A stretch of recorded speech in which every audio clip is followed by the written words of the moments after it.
Hello বন্ধুরা, কেমন আছেন? আমি রাধাকৃষ্ণর যুগল মূর্তির কমপ্লিট রূপ নিয়ে এসেছি। দেখুন আমার রাধাকৃষ্ণ কেমন সাজে সেজে উঠেছে। আগামীকাল দোল পূর্ণিমায় এরা পূজিত হবে হাওড়া উলুবেড়িয়া ধুলোসিমলা গ্রামের শিবতলা শীতলা কমিটি ক্লাবে।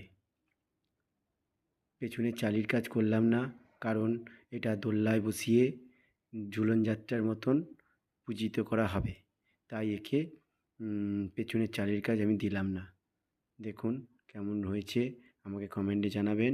আপনারা ভালো থাকবেন, নেক্সট ভিডিওর জন্য অপেক্ষা করবেন।